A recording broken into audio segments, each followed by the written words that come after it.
it's time to learn the day's lesson. And to find out what it is, we turn to the Wheel of Morality. Wheel of Morality, turn, turn, turn. Tell us the lesson that we should learn. We won, we won, we won, we won!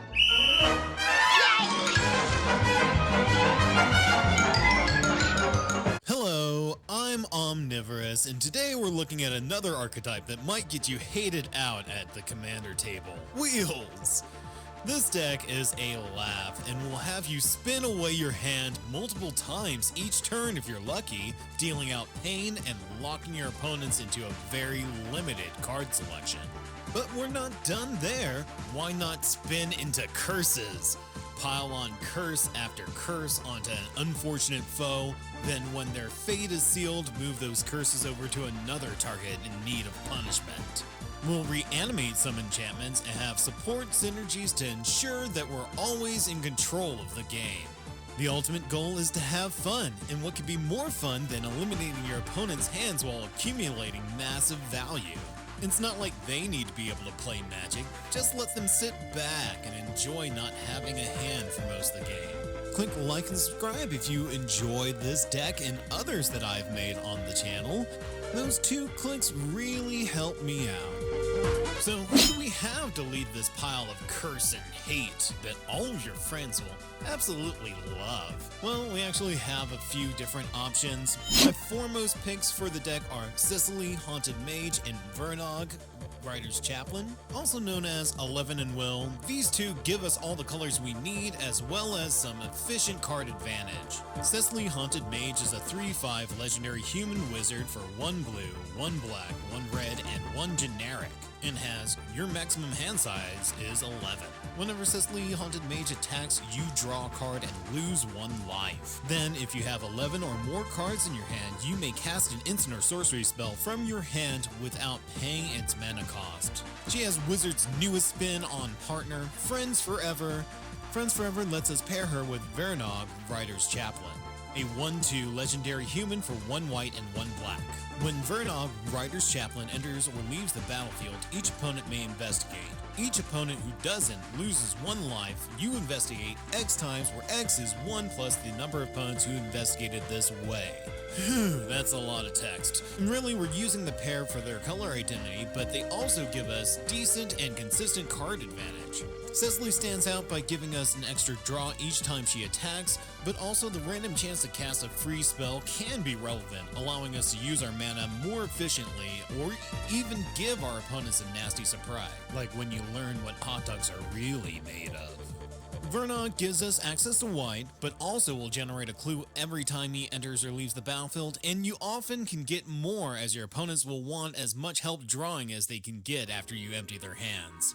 Another option for commanders of this deck are Crom and Timna. Very much like Cecily and Vernog, Crom and Timna give us the colors we need and will generate a lot of card advantage. This pair is notorious and is often used in popular CEDH decks like Opus Thief. I don't really design my decks to be CEDH. They are more focused on fun and playing with power and doing ridiculous stuff. And as such, this pair is my second choice for commanders because a lot of times it does get confused as a CEDH deck. But there is no denying their ability to draw you a massive amount of cards, make them worth mentioning.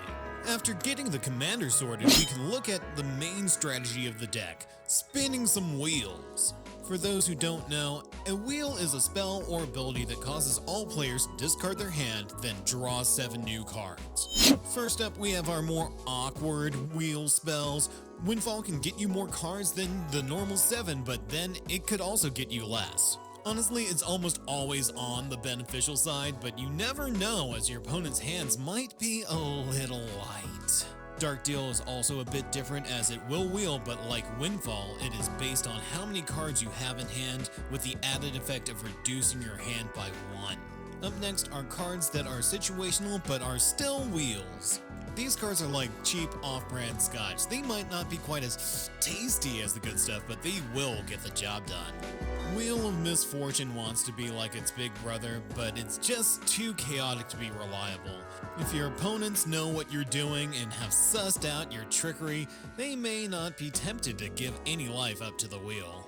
The miracle spell, Reforge the Soul, will wheel, but unless you're lucky enough to have it on your first draw of a turn, it's going to cost you a hefty amount to cast. Nonetheless, it does get the job done. Then we have Magus of the Wheel and Wheel of Fate. Both can wheel efficiently, but take a few turns to go down. Kinda like Jello shots. Give them a while to kick in. We also have our blue wheels. Blue wheels will shuffle all players' graveyards and hands into their deck and then have them draw 7 cards. We could always proxy in a $13,000 Time Twister or use the generally better Spiral, but these will do the trick, with Echo of Aeons and Days Undoing being the most efficient that we can get. And lastly, we have Molten Psyche, which will double as a way to deal damage to all opponents while wheeling away your hand. So this deck's version of a Jägerbomb. Okay, enough shitty alcohol analogies. How are they puns? We move on to things that will synergize with our wheels. There are several ways to benefit from casting wheels, and as much as I wish we could use him, Hold Breacher is banned, so we'll have to plow through our opponent's hands in other ways. Standing in his place, we have Notion Thief, Alms Collector, and Narset, Parter of Veils. All will limit our opponent's hands after a wheel. It has to be one of the most satisfying things in Magic to draw a new hand while your opponents are left with one or none. The partner pair, Browlin, Skyshark Rider, and Shabraz, the Skyshark, get bigger every time you wheel, with the added bonus that Browlin will deal damage to each opponent whenever you discard a card.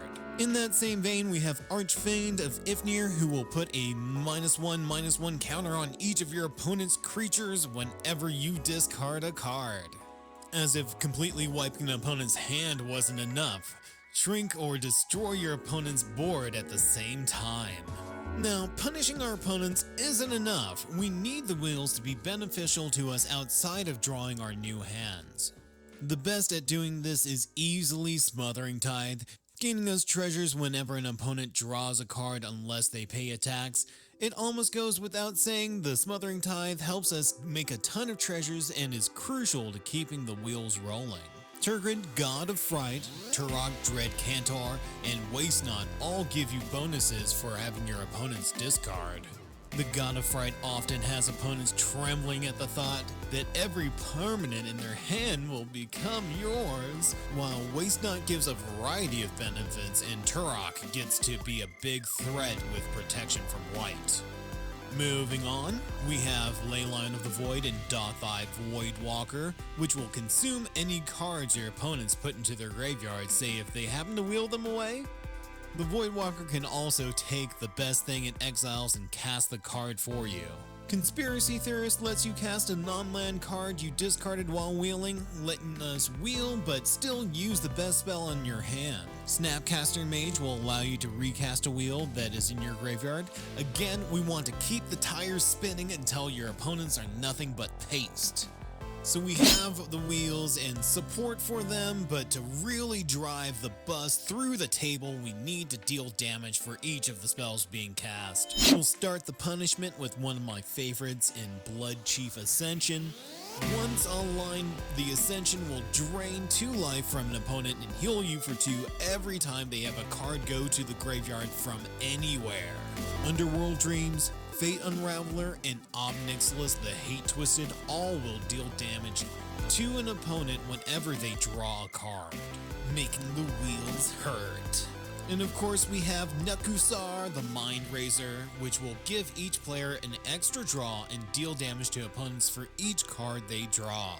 Yeah, Nekusar is the OG wheel daddy, but for this deck we do need access to white, so he's gonna have to be the tag-in man. Rounding out our painful draw cards is Psychosis Crawler, which is essential as a lot of our other options are reliant on opponents drawing cards, something we're trying to shut down. The Crawler will hit opponents for each card you draw, which makes it arguably the best of the options here. We rollin', got our synergies, time to up the game plan a little bit and make things spicy. For that, we turn to enchantments to support our wheelin' and dealin'. To make sure we have the enchantments we need when we need them, we turn to Zur, the enchanter, who can grab enchantments mana cost 3 or less from your deck. Arden, Intrepid Archaeologist, is a handy guy to have around, as he lets you shuffle around as many auras and equipment as you want at the start of combat, which is important to our Curses game plan. Another way we're supporting our deck through all the wheelin' are ways to reanimate enchantments to reuse our curses from the graveyard. Again, Arcanum Weaver will sacrifice an enchantment to bring back an enchantment, letting you get rid of cards that aren't as useful in exchange for some hard-hitting curses. Temishi, Reality Architect, will bounce a land to let you put a curse back onto the battlefield, giving us another way to consistently recur our curses. And Lindy, Cheerful Tormentor, will catch all curses that fall and give you 2 cards when she moves them to another opponent. Other notable enchantments we have in the deck are Sphere of Safety and Propaganda, which may keep you alive, as all the wheeling and locking out will cause some coffee table flipping. You've been warned. With all of these enchantments floating around, we can also turn to some mass enchantment reanimation, the best being Replenish. Trying its little heart out to be just as good as Replenish is Resurgent Belief. It's actually pretty good if you can survive the 2 turns it takes for it to go off. Since we are looking at supporting enchantments, why not make everything enchantments? Enchanted Evening makes all permanents enchantments.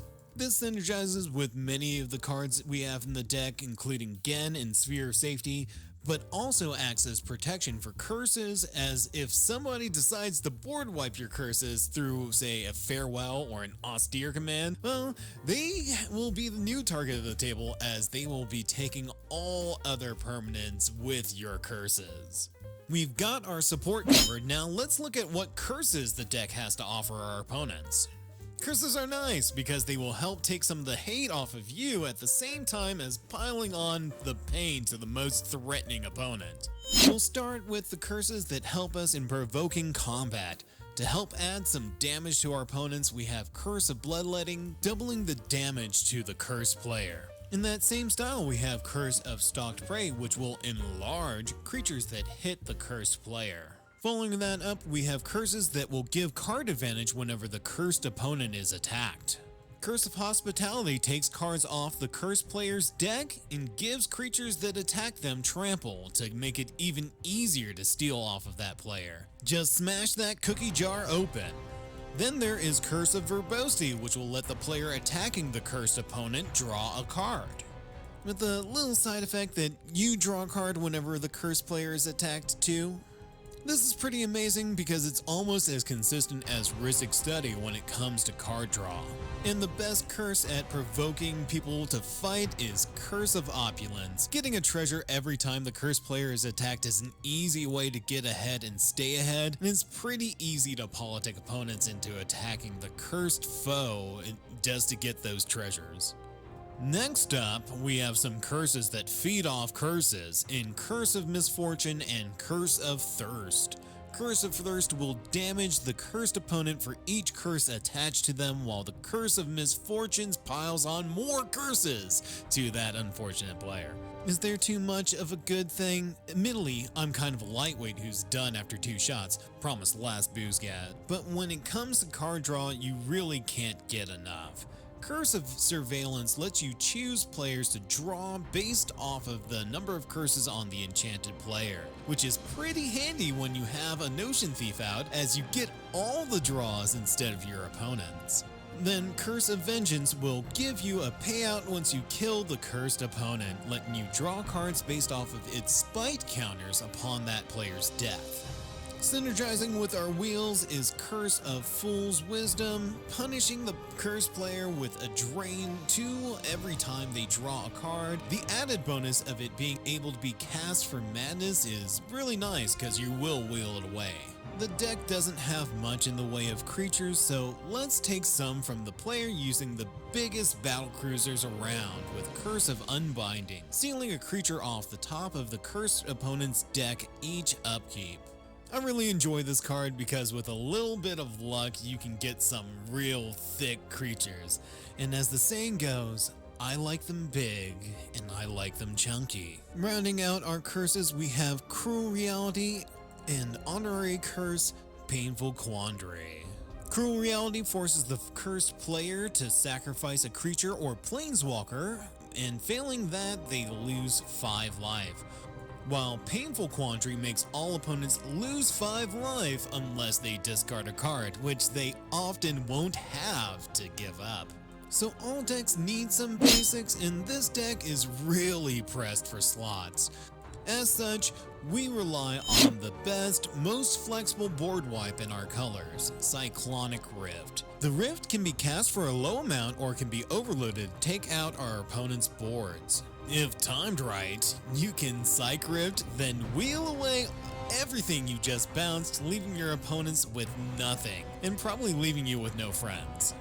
We also have Anguish in the Making, one of my favorites, one of the best removal spells ever printed.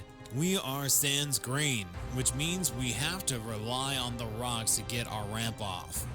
Predictably, Soul Ring and Arcane Signet are included. Try not to fall asleep on me. We want more universal mana available from our rocks, so we forego the Signets and Talismans in favor of Commander Sphere and Coalition Relic. We can also use a couple of creatures to help us ramp in the form of Ornithopter of Paradise and Solemn Simulacrum. Solemn's a classic, but I feel more decks should try to use the Ornithopter. At only 2 mana, it should be in the discussion for most decks that have 3 colors or more, but don't have access to green's ramp spells and creatures. Last little bit of utility is the Chromatic Lantern, which will act as a universal mana rock as well as fix all of our mana for our lands. Most of our lands are devoted to ensuring our mana is solidly fixed at all times, but a land worth noting is Hall of Heliod's Generosity, which will allow you to grab enchantments from the graveyard back to the top of your deck. We also have the full set of Tricycle lands now, which can be grabbed by fetch lands, making the mana base solid. As per usual, I recommend you use proxies if you really want to use the more expensive cards, but don't want to burn the cash on cardboard. In the event that proxies aren't your style, I do have a few budget options that make the deck a little more attainable. Starting off, we have Caliphate, Beloved of the Sea, coming in for Snapcaster Mage to give our enchantments a little bit more protection. Peer into the Abyss replaces Painful Quandary, giving us a one-off burst of draw and lost life, possibly killing the person that you target. Days Undoing is replaced by Teferi's Puzzle Box. Replenish commands a ridiculous price tag, and the only reason I have one is because I got it as a kid. It comes out replaced by the more recently reprinted Brilliant Restoration. Psych Rift is good, but expensive, and gets switched for Consuming Tide, a decent substitute that is inexpensive both in cash and mana value, making it one of the better options to follow up with a wheel. Echo Veons comes out, and Time Reversal comes in. Smothering Tithe is amazing, but has to go and gets cut for Curse of Exhaustion.